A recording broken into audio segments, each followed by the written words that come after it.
балалар, бүгінгі біздің сабағымыздың мақсаты шығармада кейіпкердің портретін сипаттау, оның іс-әрекеті мен мінез-құлқының өзгеру себептерін мәтіннен дәлелдер келтіріп бағалау. Эпизодтарды салыстыру, сюжеттің дамуындағы өзгерістерді анықтау. Бүгінгі құндылықтарымыз заң және тәртіп айы. Талап бар жерде тәртіп бар. Бүгінгі сабақта сыпайылық, мейірімділік, жауапкершілікпен сабаққа не істейміз? Қатысамыз. Біз осы қасиеттерді не істейміз? Бойымызға қоямыз. Қандай қасиеттерді? Сыпайылық, мейірімділік, жауапкершілік, емшіл болып жұмыс жасайтын боламыз. Ендеше балалар, оқулықтардың бетін аша беріңдер.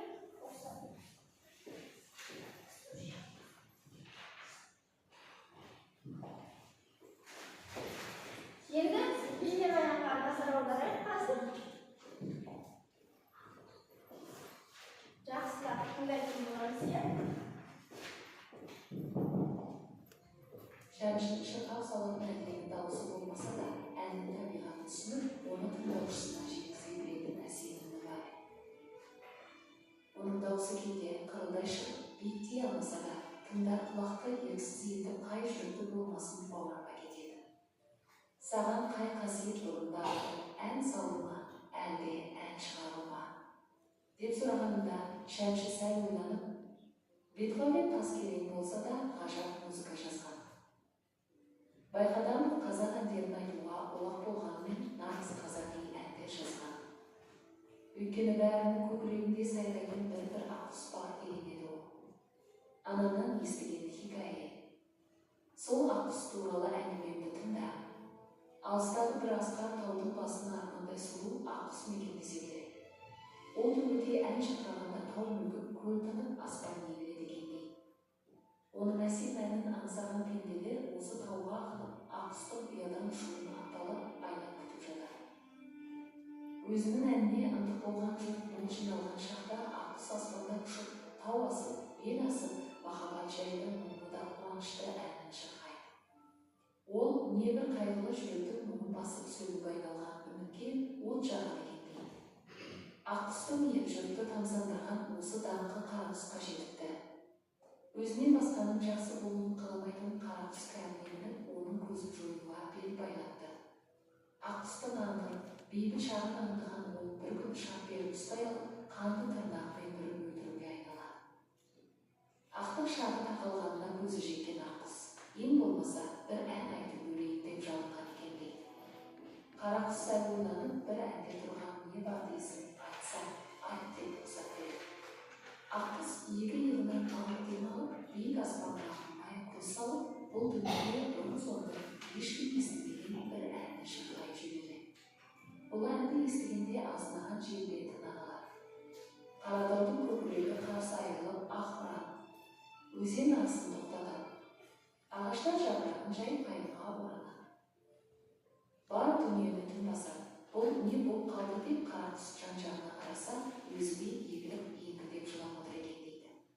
Бар сен азансың деп айқай салыпты ол аққұсқа, бірақ енді бәрі тырнағына іліксей, ән айтқызбай өлтіруге ант етеді. Әннің құдіреті міне осында дейді Шәмші сөзін аяқтап сәл күрсініп.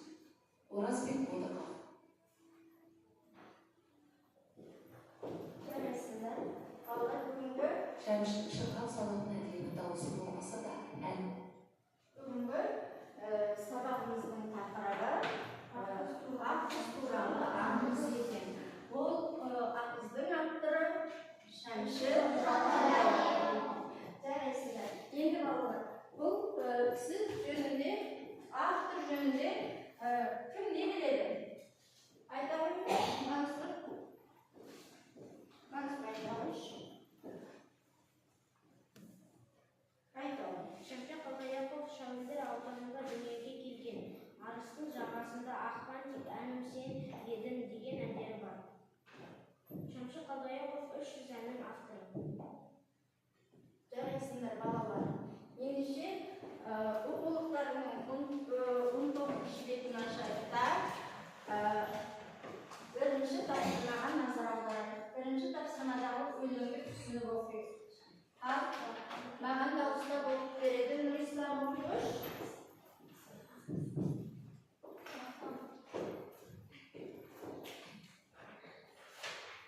Оқулықтардың 19-шы бетін аша қойыңдар. Аштық па? Өлең жұмақты көрдіңдер ме? Ал оқи қой. Құлақтан кіріп бойды алар, жақсы әнмен тәтті күй, көңілге түрлі ой салар, әнді сүйсем менше сүй. Жарайсыңдар. Ал енді бұл өлеңнің қалай түсінесіңдер сендер? Қалай түсіндіңдер оқулықтарына дұрыс? Кім қалай түсінді? Бізге дауыстап балын оқып бере қойшы тағы да. Сендер жақсылап тыңдай қойыңдар. Сосын Құлақтан кіріп бойды алар, жақсы әнмен тәтті күй, көңілге түрлі ой салар, әнді сүйсем менше сүй абайды. жарайсың. Өте тамаша. Әннің құдіреті не істейді екен? Құлақтан Бойды алар. Біздің көңілімізді не істейді? Көтереді. Тас қатқан жүректі не істейді? Жылытады. Жарайсыңдар. Тағы не істейді? Әннің құдіреті ерекше екеніне қалған. Жарайсыңдар. Тағы да кім оқиды кәне? Ал оқи қой, Нұрай. Құлақтан кіріп бойды алар, жақсы әнмен тәтті күй, көңілге түрлі ой салар, әнді сүйсем менше сүй абайды. Біз жақсы әнді тыңдағанда Көңіл-күйіміз көтеріледі. көтеріледі. Біз не істейміз? Қуанамыз. Қуанамыз. Сосын не істейміз? Бір-бірімізді сыйлаймыз. Ән бізде неге жетеді екен? Ерлікке. Тағы да жақсы қасиеттер затына. Қамқорлыққа, сыпайылыққа. Жарайсыңдар. Енді қазір бірінші топ басынан бастап оқимыз. Өлеңіміздің құс туралы, ақ құс туралы аңызды бастайық. Ал Мұхаммед бастайық.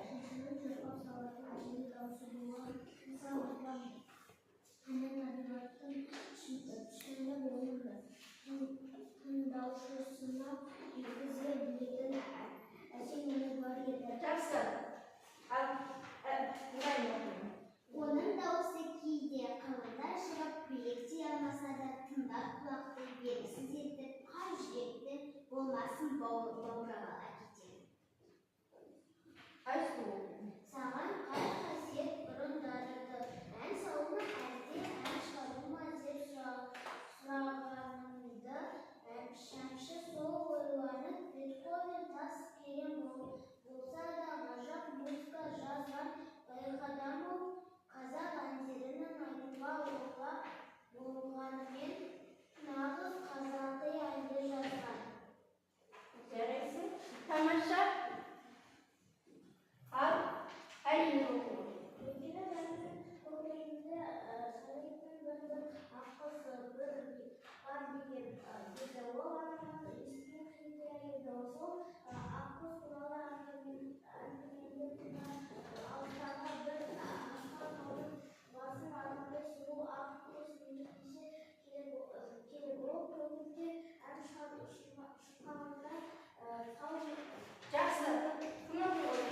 Айсұлтан оқиын. күні басын деді. Оның әсін әнін аңсаған әбікендер осы тауға ағылып, асыққан ойлаған ұшуын апталап, айлап күтіп жатады. Қазір оқи қой. Өзінің әніне ынтық болған жыл, мол жинаған шақта аққұс аспанда ұшыл тау асып, бел асып, махаббат жайлы мұңлы да қуанышты әнін шырқайды. Айгүл оқи қой. Ол небір қайғылы Жүректің мұңын басып, сүйінге айналған. көңілге айналған мөңкіге от жағады екен дейді. Жарайсың. Айгүл оқи қой.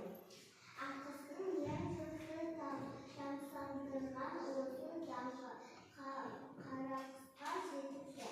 Өзіңнен басқаның жақсы болуын қаламайтын.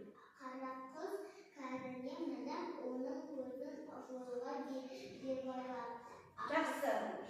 Арман оқу. Құстың аңғыр бейбіт шағын аңдыған ол бір күні шақ беріп ұстай алып қанды тырнағымен бүріліп өлтіруге айналады. Жарайсың. Ал, оқи ғой. Осылай. Ақтық шағы тақалғанына көзі жеткен аққұс ең болмаса бір ән айтып өлейін деп жанған екен дейді. Жарайсың. Көзайын оқи ғой. Қарақұс сәл ойланып бір әнде тұрған не бар дейсің, айтсаң айт деп рұқсат берді. Аққұс екі иығынан ауыр дем алып киіп аспанға мұңая көз салып, бұл дүниеде бұрын соңды ешкім естімеген бір әнді Жарайсың. Бар оқи ғой.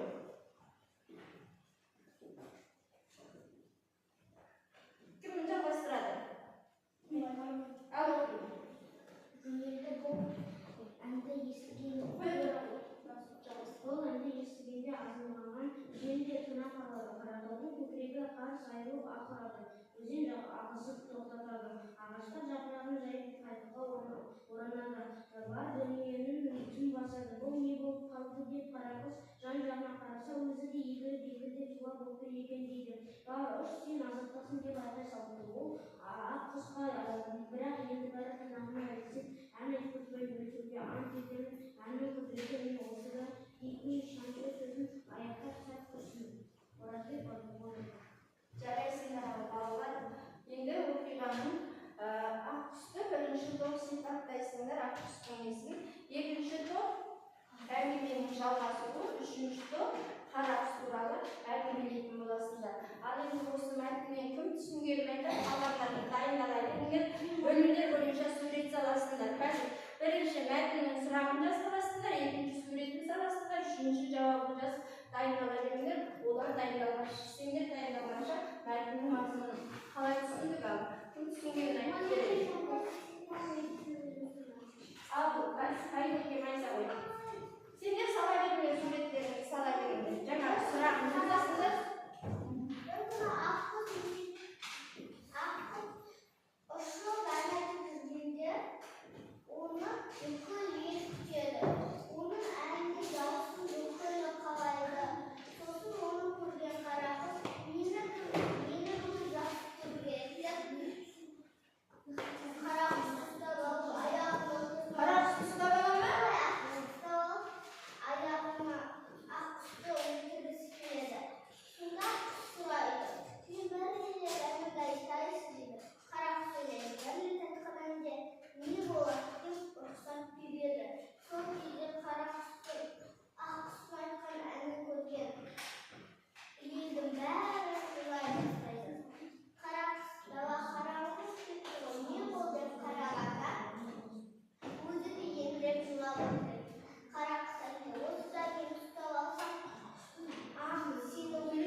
Бойынша сұрақ құрастырып айтамын. Кімдер сұрағын құрастыра алды? Қай топ дайын болды. От шашуын жасайық. Қолымызбен қол соғайық. Бәріміз аяғымызға дайын өте тамаша. Ал кім дайын болды? Алғашқы айтамын. Бірінші топ. Қара құс ақ құстың әнін естігенде қалай әсерленді? Қара құста елжіреп жылап Сұрап тұрасың. Сен сұрағыңды қоясың, достарың айтады. Тыңдай. Балалар назар аударайық сұраққа. Тыңдауға дайындалайық. қара құс ақ құсты әнін естігенде қалай әсерленді? Ол Жылы болып келді оған. жүрегі елжіреп, жақсы көріп, өзі не істеп отыр екен? Ақ құс қандай қасиетімен елге танылды? Ақ құс ән айтқанда табиғатта қандай өзгеріс болды?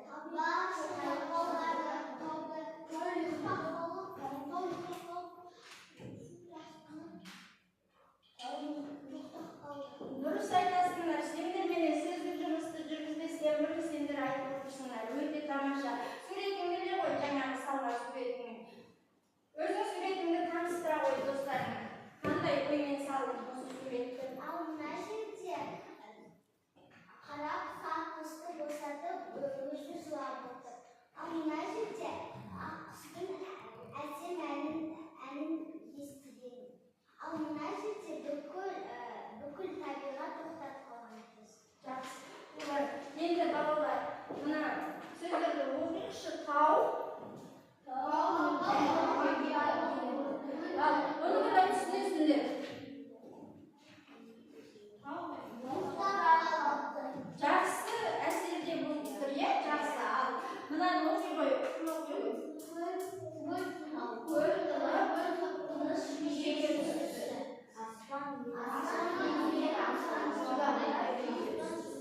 Сонда құстың мәнінде табиғаттағы не болған екен? Өзгерістер байқалған екен.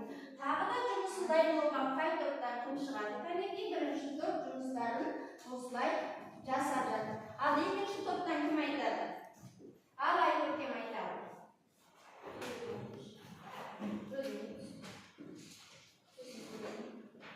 Қара құс ақ құстың жақсы болғаны туралы жоқ. Содан кейін ол ақ құсты ұстап алғысы келіп, бір шеттен ұстап алды. Содан кейін ол ақ құсты өлтіремін деді. Ақ құс жалынып сұрады. Мен бір рет айтсам бола ма деді. Қара құс ойлады. Өлетіп айтқаннан не тұрады деп рұқсат берді. Тамаша. Жақсы. Тағы тыңдайық. Ал кім айтады? Жақсы. Қатыспай отырғандарыңыз қатысамыз. Сұрақтар. Сен сұрағыңды оқиын, соған жауап беріңдер. Қаттырақ оқиын. Қара құс тырнағымен бүріп елге айналады. Тырнағымен не істеді дейді? Жақсы. Келесі. Ақ құс ең болмаса да ән айтып не депті? Не деп өтінді?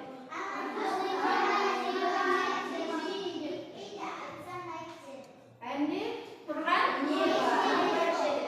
Жақсы. Не бар деді, иә? Әнде тұрған не бар деді. Жарайсың. Келесі. Қара құс егіліп егіліп ақ құсқа не депті? Не деді? Бар ұш сен азаптарсың деді. Жарайсың. Ал енді кім айта ғой? Айбеке. Кім жұмысы дайын, ал айта қойсаңыз. Жарайсың. Міне ғой суретің. Өте тамаша.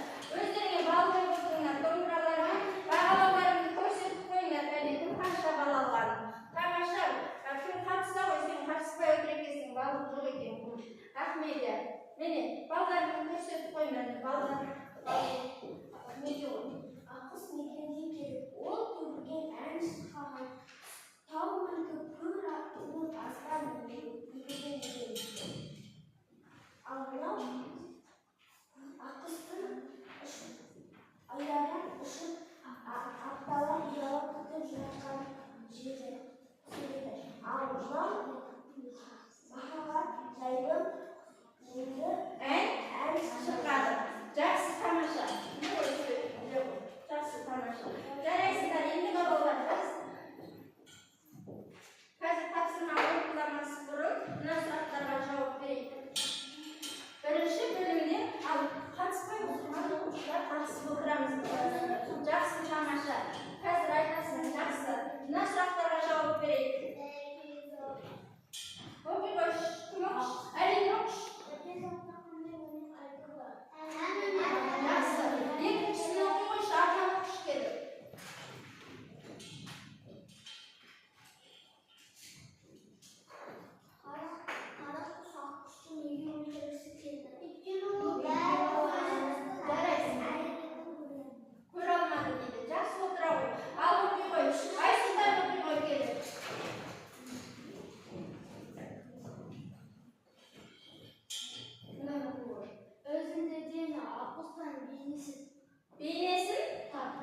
Неге не бастады? Алдына қарап. Не істеді? Біз басында айттық қой. Мейірімділік ұялар, жүрегіне мейірімділік ұялар. Оны не істеді? Жіберді. Ол әңгіме айтпағанда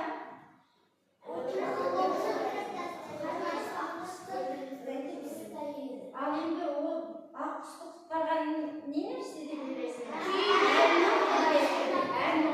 Жарайсыңдар, тапсырма орындаймыз. Енді орын дәптерлеріңді ашып, бүгінгі күніреттің қоя ойындарда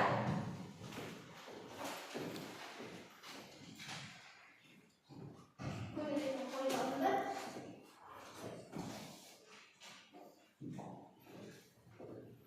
қазір әңгіме тыңдай отырып жазатын боламыз. Қазір күніреттің қойылымдарда енді салыстырайық. Ән мен күйдің құдіретін салыстырыңдар. Келесі тапсырманы орындаймыз. Ал күніреттің қойылымдар келесі. Әнді тыңдай отыраңыздар, сергіп орныңыз. Бірінші сергіп алайық, сосын музыканы қойып қояйық, сосын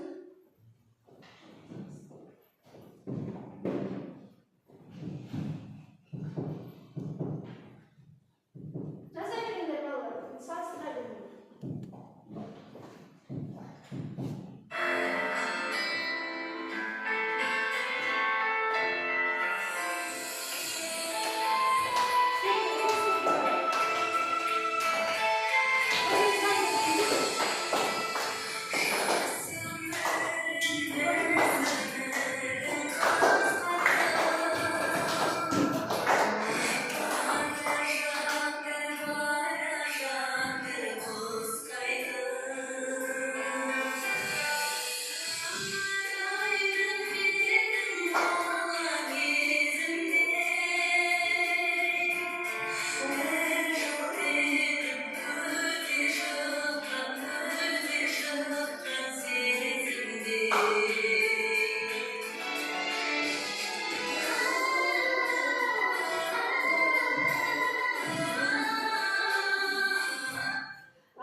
Балалар тәптерге жұмыс жасайық, сергіп, демалып алды, әрінен жақсы әсер алды.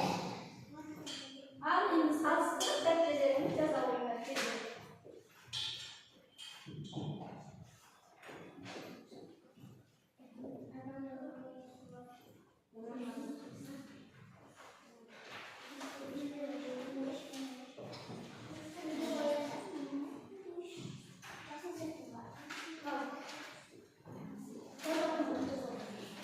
Әңгіме күйдің құдіретін салыстырып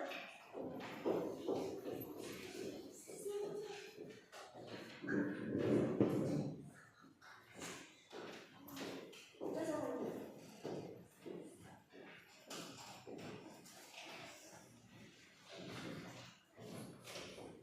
Кім дайын болды, сол айта берсін. Жазып оқып бар.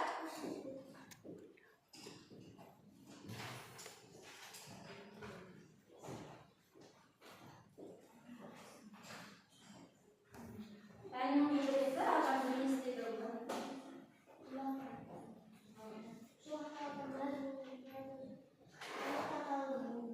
Ол ненің құдіреті? Орнынан тұрбақ айтады, немесе жатырып айтады, салыстырды. Айтады. Күйдің құдіреті дейді.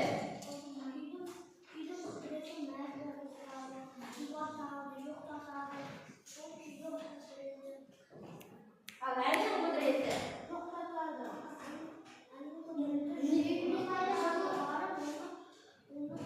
Арам бұзылда не істейді? Қорғайды. Мысалы, осы кейіпкерлердің мінез құлқысы әрекеті өзгерді ме?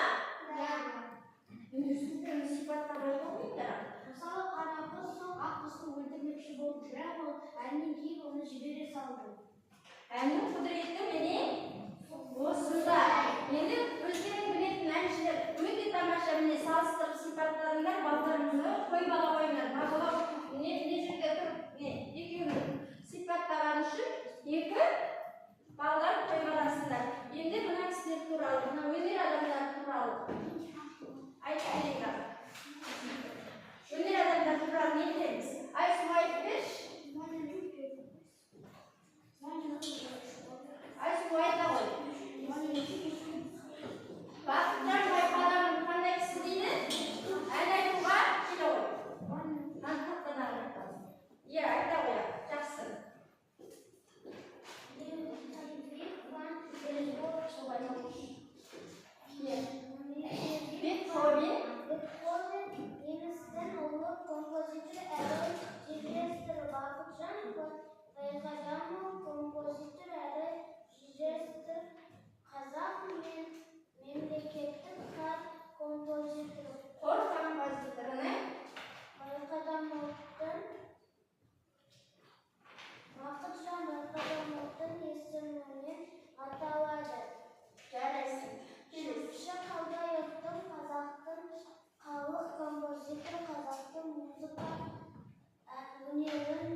Жақсы.